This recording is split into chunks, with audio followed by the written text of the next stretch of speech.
Thank you, Frank. Happening now, TTC's Stuart Green just giving an update as to what's happening on the Queen streetcars, a number of them being taken off the tracks. Where they were on any given day at any point in time. Could the damage been like a week old from something temporary?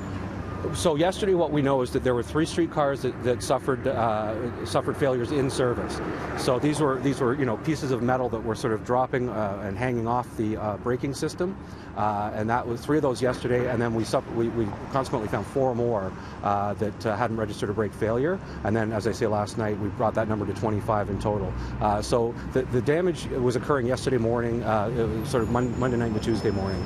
And so, Stuart, give us a recap now. So you have an update this morning. Now 25 vehicles, all exclusively from Queen Street, have been affected by this. Correct. So we have 25 streetcars that we've identified overnight that were on the Queen Street route. We went out overnight and we did the inspection of the track all the way from Neville Park to Long Branch. We found nothing along Queen Street itself. We're now turning our attention to the side routing, the diversionary routing. So on those occasions where a streetcar would have to go off of Queen to get around, say, a car accident or something.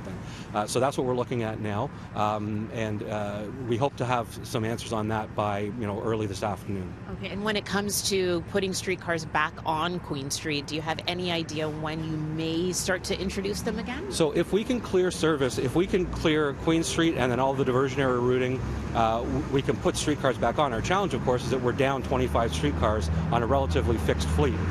So what we might have to do is bring in low-floor streetcars from, say, Carleton, and put them on Queen, and then put buses on Carleton. So we're going to have some juggling to do, even if we can get service back on the Queen 501 route.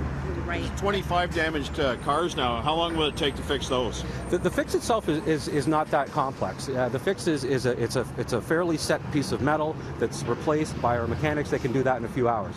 The challenge with that is that we have parts that we need. So we've sourced some parts that we have in stock. Bombardier is helping us locate other stock for this particular part.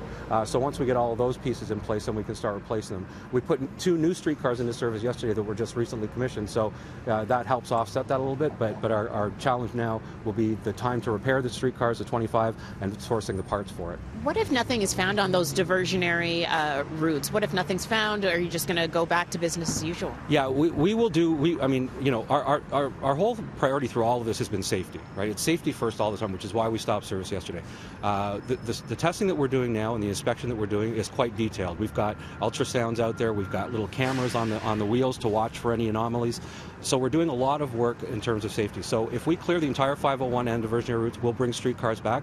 It may be, as Cam mentioned, it may be that there was a temporary issue with maybe one of the switches or something that sort of resolved itself. We'd never know that, but until we can actually clear all of it and make sure that it's safe to run service, we won't run service. Thank you so much. Again, that's Stuart Green from the TTC. Again, they don't know exactly when they're going to be reintroducing streetcars. It could be sometime later this afternoon in time for the afternoon rush, but as of this morning, 90 buses still operating right from Neville Park all the way out to the Humber Loop. Mel, I'll send it back to you. All right. Thank you for that, Tammy, providing us that update from Stuart Green from the TTC.